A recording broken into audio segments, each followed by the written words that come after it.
Good morning, my friends. Happy Sunday. Happy Easter. Happy Resurrection Day. It's a great day. It's a great day. It is sunny in this room. There is a lot of sunshine coming into this room. All right, so hopefully my internet is good. It shows low, and this is the first time I've tried out the internet here in this house, so we'll see how it goes. I got messy hair. The sunlight is drawing attention to my hair is a mess. All right. Good morning. April 9th. Right? Yeah, April 9th. All right. Hannah's prayer for a son. 1 Samuel 1, 9 through 18. Is the sound okay? It sounds super echoey. Not that I can do anything about it, but hopefully the sound is okay.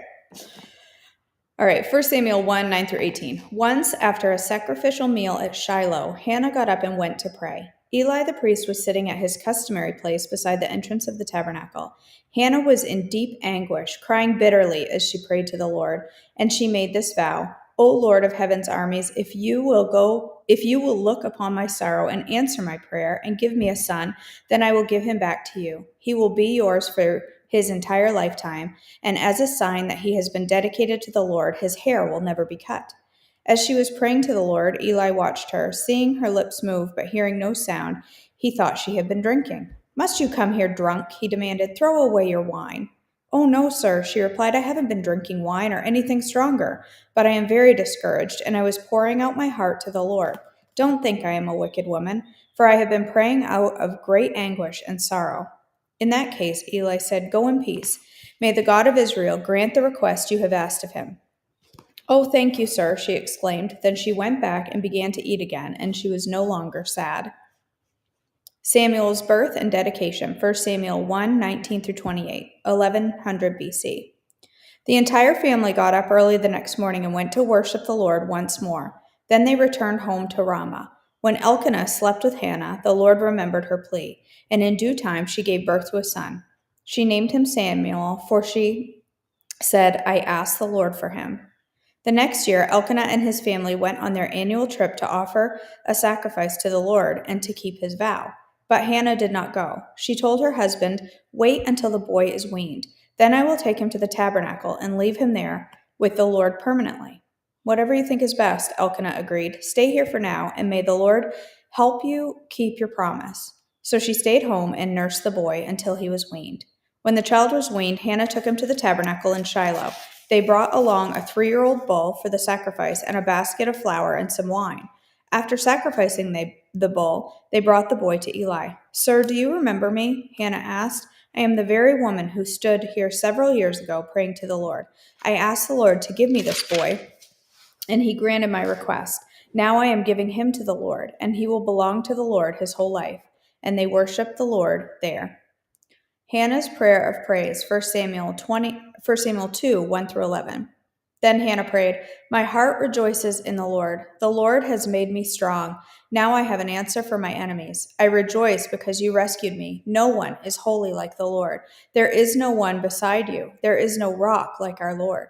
Stop acting so proud and haughty. Don't speak with such arrogance, for the Lord is a God who knows what you have done. He will judge your actions. The bow of the mighty is now broken, and those who stumble are now strong. Those who were well fed are now starving, and those who were starving are now full. The childless woman now has 7 children, and the woman with many children wastes away. The Lord gives both death and life. He brings some down to the grave, but raises others up. The Lord makes some poor and others rich. He brings some down and lifts others up. He lifts the poor from the dust and the needy from the garbage dump. He sets them among the princes, placing them in the seats of honor. For all the earth is the Lord's, and he has set the world in order. He will protect his faithful ones, but the wicked will disappear in darkness. No one will succeed by strength alone. Those who fight against the Lord will be shattered. He thunders against them from heaven. The Lord judges throughout the earth. He gives power to his king. He increases the strength of his anointed one. Then Elkanah returned home to Ramah without Samuel, and the boy served the Lord by assisting Eli the priest. Eli's wicked sons, 1 Samuel 2:12 through 26. Now the sons of Eli were scoundrels who offered no respect for the Lord or their duties as priests. Whenever anyone offered a sacrifice, Eli's sons would send over a servant with a three-pronged fork. While the meat of the sacrificed animal was still boiling, the servant would stick the fork into the pot and demand that whatever it brought up be given to Eli's sons. All the Israelites who came to worship at Shiloh were treated this way. Sometimes the servant would come even before the animal's fat had been burned on the altar. He would demand raw meat before it had been boiled so that it could be used for roasting. The man offering the sacrifice might reply, "Take as much as you want, but the fat must be burned first." Then the servant would demand, "No, give it to me now or I'll take it by force." So the sin of these young men was very serious in the Lord's sight, for they treated the Lord's offering with contempt. But Samuel, though he was only a boy, served the Lord. He wore a linen garment like that of a priest. Each year his mother made a small coat for him and brought it to him when she came with her husband for the sacrifice. Before they returned home, Eli would bless Elkanah and his wife and say, May the Lord give you other children to take place of this one she gave birth before she oh my goodness. May the Lord give you other children to take place of this one she gave to the Lord. And the Lord blessed Hannah, and she conceived and gave birth to 3 sons and 2 daughters. Meanwhile, Samuel grew up in the presence of the Lord. Now Eli was very old, but he was aware of what his sons were doing to the people of Israel. He knew, for instance, that his sons were seducing the young woman who assisted at the entrance of the tabernacle. Eli said to them, I have been hearing reports from all the people about the wicked things you are doing. Why do you keep sinning? You must stop, my sons. The reports I hear among the Lord's people are not good. If someone sins against another person, can God mediate for the guilty party? But if someone sins against the Lord, who can intercede? But Eli's sons wouldn't listen to their father, for the Lord was already planning to put them to death. Meanwhile, the boy Samuel grew taller and grew in favor with the Lord and with the people. A warning for Eli's family.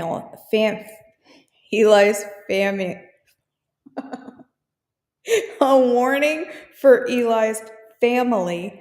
1 Samuel 2:27 through 36. I keep wanting to combine family and Samuel to Famuel. One day, a man of God came to Eli and gave this message to the Lord. I revealed myself to your ancestors when they were Pharaoh's slaves in Egypt. I chose your ancestor, Aaron, from among all the tribes of Israel to be my priest, to offer sacrifices on my altar, and to burn incense, and to wear priestly vests he served me.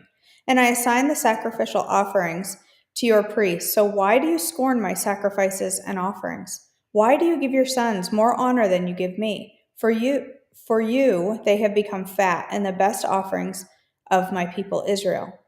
Therefore, the Lord, the God of Israel, says, I promise that your branch of the tribe of Levi would always be my priests. But I will honor those who honor me, and I will despise those who think lightly of me. The time is coming when I will put an end to your family, so it will no longer serve as my priests. All the members of your family will die before their time. No one will reach old age. You will watch with envy as I pour out prosperity on the people of Israel. But no members of your family will ever live out their days. The few not cut off from serving my altar will survive, but only so their eyes can go blind and their hearts break, and their children will die a violent death. And to prove what I have said will come true, I will cause your 2 sons, Hophni and Phinehas, to die on the same day. Then I will raise up a faithful priest who will serve me and do what I desire. I will establish his family, and they will be priests to my anointed kings forever. Then all of your surviving family will bow before him, begging for money and food. Please, they will say, give us jobs among the priests so we will have enough to eat. The Lord speaks to Samuel, 1 Samuel 3:1 through 14. Meanwhile, the boy Samuel served the Lord by assisting Eli. Now in those days, messages from the Lord were very rare, and visions were quite uncommon. One night, Eli, who was almost blind by now, had gone to bed. The lamp of God had not yet gone out, and Samuel was sleeping in the tabernacle near the ark of God. Suddenly, the Lord called out, Samuel. Yes, Samuel replied, what is it? He got up and ran to Eli. Here I am. Did you call me? I didn't call you, Eli replied. Go back to bed. So he did. Then the Lord called out again, Samuel. Again, Samuel got up and went to Eli. Here I am. Did you call me? I didn't call you, my son, Eli said. Go back to bed. Samuel did not yet know the Lord because he had never had a message from the Lord before. So the Lord called a third time. And once more Samuel got up and went to Eli. "Here I am. Did you call me?" Then Eli realized it was the Lord who was calling the boy. So he said to Samuel, "Go and lie down again. And if someone calls you again, say, 'Speak, Lord, your servant is listening.'" So Samuel went back to bed. And the Lord came and called as before, "Samuel, Samuel." And Samuel replied, "Speak, your servant is listening." Then the Lord said to Samuel, "I am about to do a shocking thing in Israel. I am going to carry out all of my threats against Eli and his family, from the beginning to the end.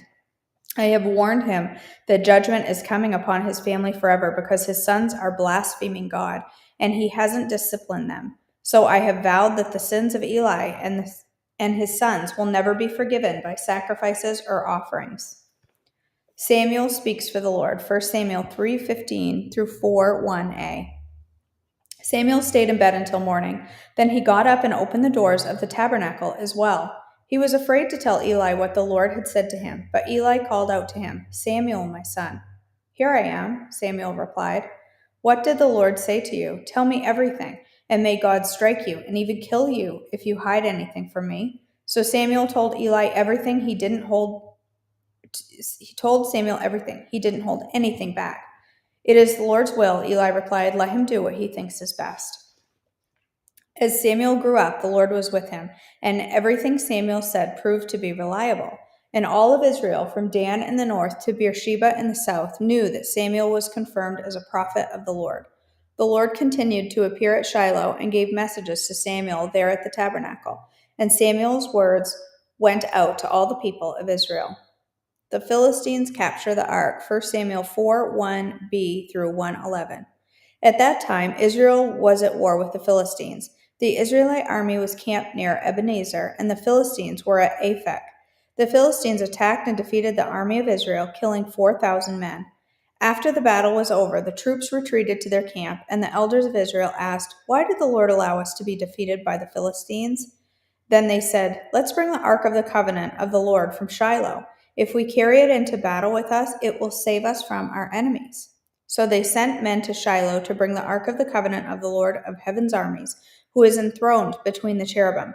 Hophni and Phinehas, the sons of Eli, were also there with the ark of the covenant of God. When all the Israelites saw the ark of the covenant of the Lord coming into the camp, their shouts of joy was so loud it made the ground shake. "What's going on?" the Philistines asked. "What's all the shouting about in the Hebrew camp?" When they were told it was because the ark of the Lord had arrived, they panicked. "The gods have come into their camp," they cried. "This is a disaster. We have never had to face anything like this before. Help! Who can save us from these mighty gods of Israel? They are the same gods who destroyed the Egyptians with plagues when Israel was in the wilderness.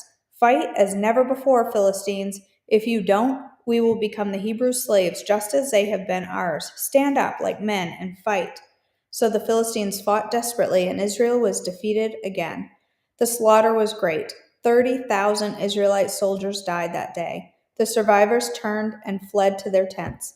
The ark of God was captured, and Hophni and Phinehas, the two sons of Eli, were killed.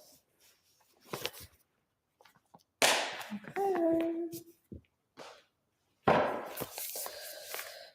All right.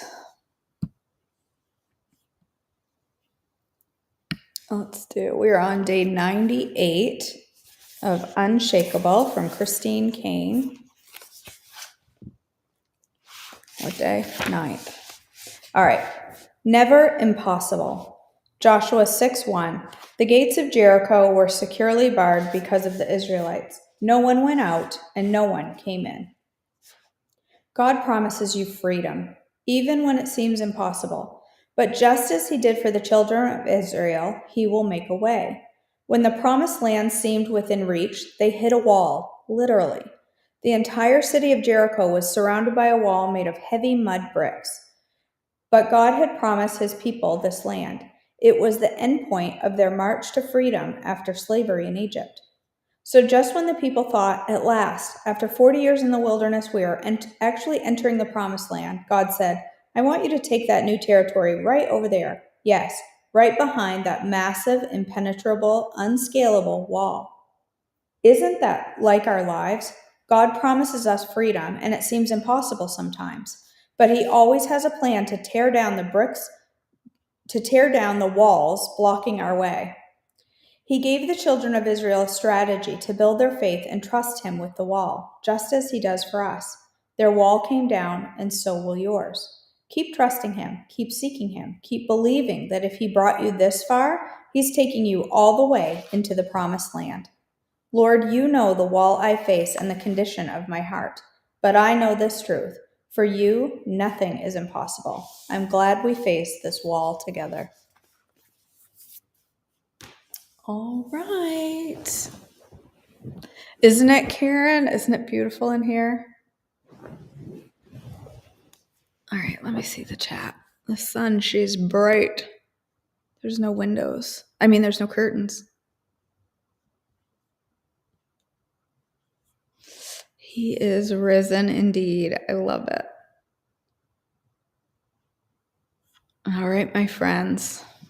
Thank you for joining me. Let's go ahead and end our devotion this morning in a word of prayer. Father in heaven, I thank you so, so much for Easter Sunday, for Resurrection Day. What an amazing opportunity we have to celebrate your defeating the grave and our Savior rising from the dead. I never get weary of thinking about it and the excitement of it and the celebration of it and the freedom that comes with it. I always think about when the stone was rolled away and Jesus walked out, and I always picture the sun shining and then literally the sun shining. I'm amazed by it every time I think about it. It's such an amazing, indescribable gift from our God, and I'm so thankful. I'm so thankful for it and the opportunity to celebrate His resurrection today and every day. I pray, Father, that you will go with us as we go about our day, keep us safe, and keep our eyes focused on you and the gift of your Son and His resurrection. In your precious name I pray. Amen. All right, my friends. Thank you for joining me in this beautiful, look at this. Look how big look how big the windows behind me are. Can you see? Crazy. Look at this room. I am just in awe of this house. It's breathtaking.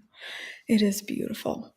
All right, my friends, thanks for joining me. I love you all. Have a wonderful Easter Sunday. I will see you back tomorrow morning for more devotions. Bye, guys.